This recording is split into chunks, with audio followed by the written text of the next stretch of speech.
This episode is brought to you by Nebula. If you'd like to help support this channel, and First Thought, and the Deprogram, consider signing up for Nebula at the link below.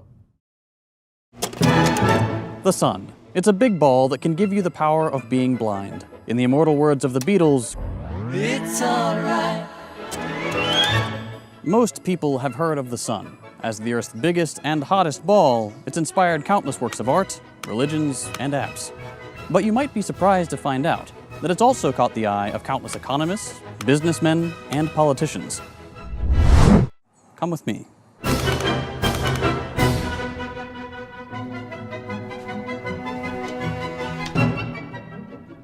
Graph time. Today we're talking about renewables, specifically solar energy. It comes from the sky, but it's not exactly rain. It's something else entirely, and until recently, it used to be expensive. For a long time, reducing the cost of renewables has been one of the main goals of the sustainability movement. And sure enough, here's the price of solar energy over the last 50 years. And now, here's that same information in context. Over the past half century, solar has become cheaper, in most places around the world, than oil, gas, nuclear, and even coal. And that's actually a really recent and impressive development. Coal used to be the cheapest source of energy by a lot. Even just 13 years ago, wind and solar plants were 22% and 223% more expensive than coal, respectively. This used to be because, one, renewables were an emerging, small-scale, and therefore costly technology to both develop and implement. And two, it came with a high upfront investment cost that takes a long time to generate an appropriate return. Think building a whole new solar farm or a field of windmills from scratch. Banks considered them a high-risk investment at that time, and generally didn't want to put money into renewables, something that they frankly didn't even care to consider given the enormous amounts of subsidies going to fossil fuels and how profitable that makes them. In the face of this lack of investment, governments had to step in. Through a combination of continuous improvements in the technology's efficiency, subsidies/market interventions by governments, notably in Germany, and a massive production effort in China generating economies of scale, solar's price per megawatt hour went down almost 90% just between 2009 and 2019, essentially doing in 10 years what NFTs managed to achieve in the 12 months of 2021. Government stepped in to stimulate investment, and now thanks to that work, solar is insanely cheap. And if you took an Econ 101 class, you know that cheap means good. Energy is energy, so the theory is that the less expensive one should attract more demand. That's what's in the eye-opening chapter of every econ book you'll read in college. And as far as climate change goes, that sounds like the problem should solve itself. So long as people do what people do and just follow the bargain, the cheaper and coincidentally more sustainable energy should take over. And seemingly in line with that positive prediction, basically every major company, even in the fossil fuel industry, from BP, Shell, and Total through massive investment firms like BlackRock and State Street, have made pledges to reduce carbon emissions and invest in renewables.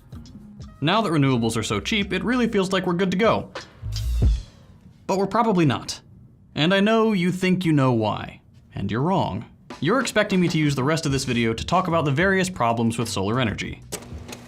The non-renewable rare earth minerals it requires, the horrible conditions of exploitation that are used to extract them, and the neo-colonial trade relationships that this generates. Or something like the pollution solar panel production generates and the difficulties in recycling them. Or maybe you're thinking of the problem of energy storage and day-to-day reliability we often hear about in the case against solar. But you're dumb. I'm gonna blow your tiny little pea brain to smithereens because I'm putting all these problems in our get back to it later box. This video is about something else. The thing is that even if we assumed solar energy could be a silver bullet solution to climate change, instead of looking at a more comprehensive approach, if we could set all these problems aside, there's still something that's been plaguing the renewable energy transition this whole time that low prices don't fix and might actually even hurt. They may be cheap, but renewables just aren't profitable. In May 2019, the International Energy Agency found that for the first time since the 2000s, renewable energy deployments started stagnating. For 3 years, that same agency had already found that investment in renewables was on the decline. Less money going in, fewer projects going out, despite nearly a decade of prices going down and governmental measures specifically designed to spur action. Prices had quite simply never been lower, but investment and deployment weren't following through like the conventional economic story of cheaper product wins predicts. But this is still around the same time that the fossil fuel giants, like Shell, were announcing to the public their net zero goal for 2050, which they said would be coming from a massive upscaling in renewables. But look beyond the flashy headlines, and these stats about declining investment and deployment start making more sense. Shell was actually a lot less committed to the renewable transition than they wanted to make it seem. What looked like bold, definitive statements of sustainability in the press were actually tepid, conditional half-promises that didn't commit Shell to any sustainable action whatsoever, and highlighted what matters most when private enterprise looks to invest in renewables. Specifically, Shell put 3 conditions on its transition to renewables. 1, that the society, a term that is very much not defined, would follow through on the Paris agreements. 2, that this venture would be, quote, self-funded. And most importantly, 3, Shell will only invest substantially in renewables if and only if it delivers the appropriate profits, which for Shell means an 8 to 12% return on investment. Now, that is a business of the future, a business that doesn't really exist at this point in time. So that's why we want to move cautiously, and we will only ramp up this business as we see these proof points of an 8 to 12% return come through. That last condition is the most important one you need to remember. The first 2 are other ways for Shell to bail out, clauses that basically amount to little more than promising to jump if they get pushed out of the plane. But that last condition, profitability, is the most crucial. Shell, and this goes for basically every other fossil fuel company that's come out with a net zero promise, places its renewable transition on the condition of a high, in this case 8 to 12%, return on investment. And the sad part is that that just won't happen. And they already know that. According to just about every estimate, no one can expect those kinds of returns on renewables. Quote, today then, solar and wind-based energy generation for the most part are not attractive investment propositions. The low cost and ready availability of renewables, as Butler observes, means few projects can make returns of more than 5 to 8%. Merchants cite similar figures for renewable project returns, which, she says, usually range from 6 to 8%. Others give even lower numbers, 4 to 6%. Shell, BP, Total, and all their little dinosaur juice friends can bask in the great press of being the good fossil fuel companies, committed to righting their wrongs and transitioning us away from fossil fuels. But behind the scenes, they know they'll never fulfill their arbitrary profit conditions, and therefore, they'll never need to keep their promise. They will not invest in renewables, and they have an out. Because, by contrast, oil and gas are still massively profitable. At the same time these net zero declarations were being made, Total was opening up new fossil fuel projects in Uganda, Angola, and Brazil. Shell, too, had 21 new projects announced all over the world, and BP successfully added 900,000 barrels of new oil and gas production a day between 2016 and 2021. Compare that to renewables.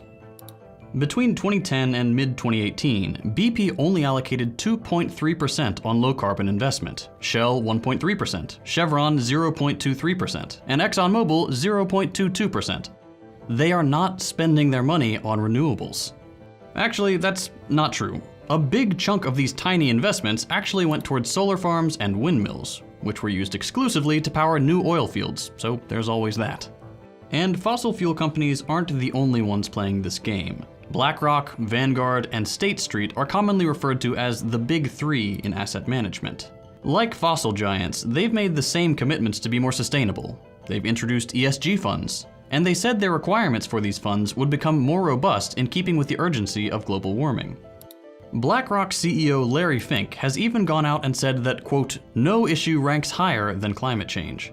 Given that together these 3 companies have north of $20 trillion in assets, control 20% of shares in the average S&P 500, and have, quote, the highest CO2 emissions from holdings in fossil fuel companies, their actions could have a huge impact on hundreds of thousands of companies and the environment. They have the wealth and massive corporate ownership to push companies across multiple high-carbon industries towards sustainability. So what do? Not that.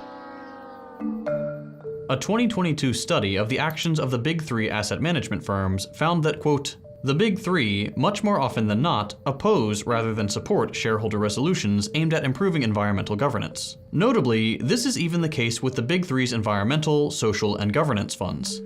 A more fine-grained analysis shows that the combined voting decisions of the big three are more likely to lead to the failure than to the success of environmental resolutions, and that whether they succeed or fail, these resolutions tend to be narrow in scope and piecemeal in nature.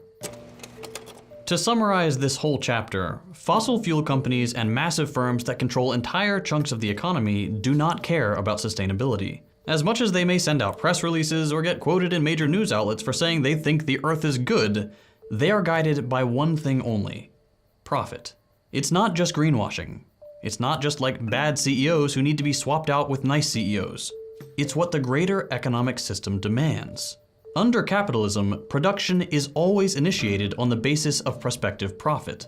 Unlike what liberal economists might tell you, it's profit, not price, that matters to our economy. Without profit, things don't happen. So while cheap solar is cool, it doesn't automatically come with the promise of change. Cheaper prices are good for consumers, but a good is only worth producing if the margins are also good for the seller. And in the world of renewables, the International Renewable Agency found in 2018 that, quote, "the margins are increasingly narrow." There's just no money to be made in renewables, and that's enough for investment and deployment to stall. More than any of the other qualms we might have with solar, it turns out this completely arbitrary limitation, the ability for a few to enrich themselves in the transition process, may actually be the biggest roadblock to a more sustainable energy production system. It's not enough that we need to release fewer greenhouse gases in the atmosphere. It's not enough that it's now cheaper and easier than ever to do so. It will not happen unless someone finds a way to make money off it. And that's just sad. And do you want to know how I know this transition won't happen just because of cheap solar prices? Beyond all the evidence I just cited of what companies are doing right now, the reason the transition to renewables isn't happening is because of one incredibly simple word: exploitation. Okay, folks, we are going on a detour. I'm about to summarize this book way too quickly. To understand our predicament with transitioning from fossil fuels to renewables, we can look at how we transitioned power sources during the Industrial Revolution. Back then, we went from water power to steam power, meaning we started using fossil fuel combustion to power stuff. While flowing water and fossil fuels each had their own advantages, the main one for fossil fuel power was that you can use it to make a box of fire, and it'll make a train move. But that's about it. In the competition of who was going to power factories, water and coal were equivalent options. Except that water was cheaper. Unlike coal, water takes very little human labor to extract energy from.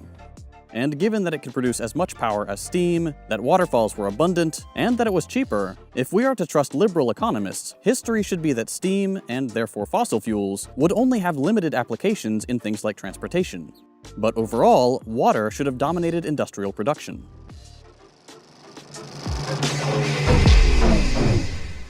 But that's not what happened, because right after I finished saying that sentence, cities all over Britain started filling up with black smoke. My bad. That's because the thing that differentiated steam and water was that steam was better for exploiting humans, and therefore, although water was a cheaper source of energy, it was a less profitable one. One, flowing water sources are pretty often out in the countryside. If you want to use them, you often need to bring people to the water. And if those people you moved closer to the water strike, it's hard to find scabs to replace them out in the boonies. Fossil fuels, however, can be brought into the cities, where a massive population of recently impoverished people are already there, and they're desperate for work now that the enclosures have cut them off community-managed farms. Abundant city workers are more exploitable than scarce countryside workers. 2, water has its own rhythm. Sometimes it doesn't flow, and therefore people don't work. In the city, though, as long as you keep shoveling coal, you can work through the night, every day of the week, for as long as you can get people to stay in the factory. The only limit on exploitation is the amount of people and the amount of coal, and there was plenty of both. Lastly, water's hard to collect and privatize. A coal mine, or an oil well, is fundamentally just a hole in the ground surrounded by guns. It's easy to claim as your own, and to enforce that claim with violence in a way that is much harder with a naturally occurring water source that can run for miles. And if you're thinking about building a reservoir, well, that gets a little too community project-y for privatization. Altogether, this meant that even though water was cheaper, it was less profitable as a source of energy. Fossil fuels, coal specifically, was fantastic for the burgeoning capitalist class, not because they were cheaper, but because they were an excellent source of surplus value. Okay, detour over. See, I told you we'd come back to this. The reason I took that massive detour is not only that it reiterates this video's main point, which is that under capitalism, profit matters, not price, but it's actually also giving us a bit of insight into what's happening with renewables right now. In this video, you've heard me say over and over again that renewables aren't profitable, and that's not exactly true. Providing renewable energy isn't profitable. Since governments have slowly stopped guaranteeing high prices to renewable energy providers, something you won't be surprised to find out that the fossil fuel industry lobbies for, the efficiency race, which is good for all of us, has been bad for those trying to extract a profit. They used to be able to generate electricity for cheap and sell it for expensive. And now they can't do that anymore, which has driven them out of the energy providing game. Basically, the strategy of creating a competitive capitalist market that countries like Germany undertook worked too well, to the point that the margins don't justify the investment anymore. Capitalism always requires monopoly and strategic inefficiency to extract profit, to the detriment of the rest of us. Competition is often the enemy, and right now, that makes solar energy provision a bad venture. This isn't helped by the fact that, like water power, solar energy is harder to gatekeep than fossil fuel energy.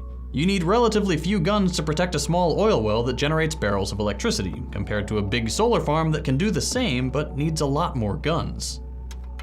So where's the money going? All these places keep divesting from fossil fuels, there is investment in renewables, even if it is stagnating, and ESG funds seem to do well. So where is that? The truth is that money goes to the parts of the process where exploitation is still rampant and guaranteed. Basically, manufacturing solar technology and extracting rare earth minerals from the ground in countries in the periphery. In other words, the parts of the solar business that are still incredibly ugly to look at because they are either rife with violence or places where pollution isn't a cost companies need to worry about. That's where privatization is easy, where labor is cheap, and where the margins are therefore still high. Where exploitation is still possible. That's where the money goes. And before this seems like another path to the same solution, a less carbon-intensive economy, nothing about this ugliness is intrinsic to solar. Mining these resources doesn't need to be violent like it is, or nearly as polluting, or need to happen on such a large scale. If we simply allocate energy effectively and break the requirement of constant, unending economic growth, we'll need way less of this stuff. If workers weren't so disempowered, they wouldn't have to accept these awful conditions that produce such great profit margins. If democratic bodies could enforce environmental stewardship norms, the quick and dirty pollution of the mining process could be kept under control. It is only when growth and exploitation, and therefore profit, is a requirement for sustainable action that this ugliness sticks around. And it is only because it is there and hasn't been purged by collective social action that capitalists make a profit.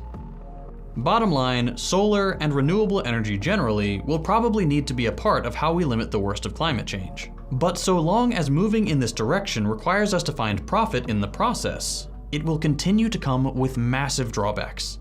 It will place the burden of remaining within our planetary boundaries on the most exploited people in the world, and will not come soon enough to save us all, only the most fortunate. That is unacceptable. There is no capitalist path to climate justice.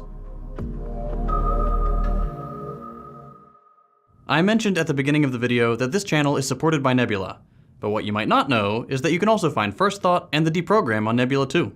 I've gotten a bunch of requests to host them both on the platform, so I hope you're excited to see them added to the roster. If you'd like to help support projects like these, the best possible way you can do that is by signing up for Nebula at the link below. Nebula is home to content from all your favorite creators, and it's a place where we can experiment and produce the content we really want to make, without the fear of age restriction or demonetization. If you've ever listened to the Deprogram, you understand why it's always demonetized. That's why I'm so glad we have Nebula. We can be honest, we can have fun. We can produce content for people to enjoy without having to choose our words carefully to avoid age restriction or demonetization. And now, if you sign up with my link, you'll also get access to the new Nebula classes, where creators host classes on how to be a creator. There's something for everyone, and it's another way for you to take a peek behind the scenes and see what really goes into making content. Your favorite creators teaching you how to create. In my opinion, that's pretty cool. Here's the heartfelt part. Every person who signs up using my link is directly contributing to the financial stability of this operation. That's Second Thought, the Deprogram, and First Thought. None of this would be possible without the generosity of viewers like you, especially since pretty much all my sponsors have bailed. And it doesn't take a huge investment to help keep the lights on. If you sign up with the link below, you'll get access to Nebula and Nebula classes for under $3 a month. With my link, the annual plan is just $30 a year, or $2.50 a month. I honestly think that's an amazing deal for all the great content on Nebula. So if you'd like to help support my work and get access to the streaming platform built and owned by the creators, sign up for Nebula using my link below. It really does help support me and educational creators all across YouTube. If you enjoyed this video, consider dropping a like. If you hated it, a thumbs down. You can watch my other content by following the links on your screen. Thanks for watching, and I'll see you next time.